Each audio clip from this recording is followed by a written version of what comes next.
I became a caregiver in July of 2020.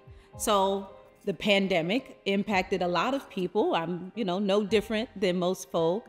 And my dad, who was at a point in his career where it was time to retire, and I was putting a little pressure on him to retire as well. And so a significant event happened where the person who was actually my cousin, who he was caring for, passed away. And so I looked at my father and I said, Dad, are you ready to retire? And I said, you can come live with me. So I invited him to come live with me in my home. And thankfully, I have a nice sized property in North Carolina where he would have privacy. I have a log cabin, and he would have privacy to be able to still maintain his independence. And that was really important for him. And so he's been living with me ever since. And thankfully, he's very independent. He drives, he travels a little bit up and down the highway to Virginia and New York to visit his sisters and his niece, my cousin. But I find that the only, and it's been a great joy because he helps me with my younger daughter as well. And he, likes to do little things around the yard and around the house. The only challenges I find is just I do want to make sure that I'm being mindful about him, making sure that I make time to check in on him to make sure he's okay. Sometimes I worry a little bit if I haven't seen him around the yard, or if he hasn't texted me or called me. And so just checking in on him. Thankfully, it hasn't been a large financial strain.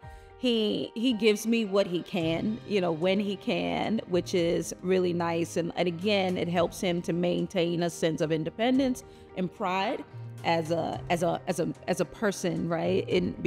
Rather than feeling like he's a strain on me.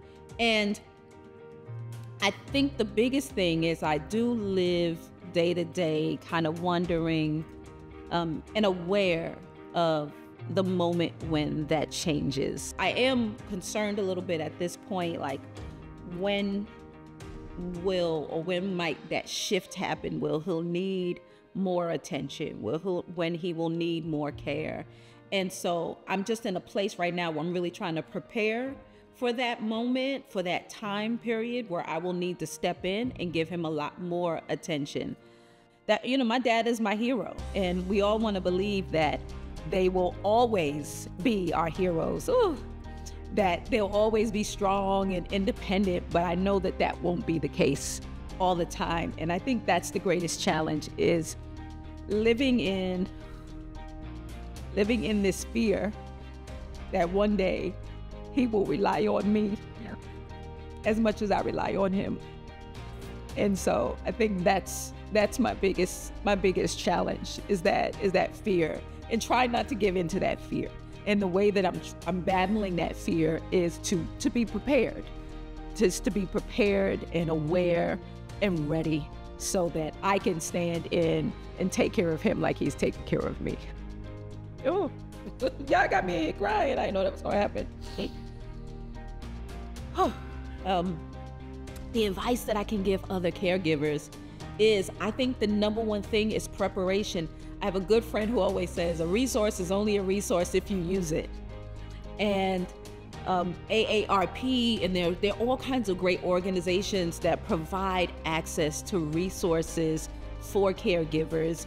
And so the best thing that I can do, that we can do, is to utilize those resources. Take advantage of them. Don't be ashamed to use them. Don't be afraid to ask for help, and to connect with other caregivers so that you're not alone. That's the best advice that I can give to myself and to others.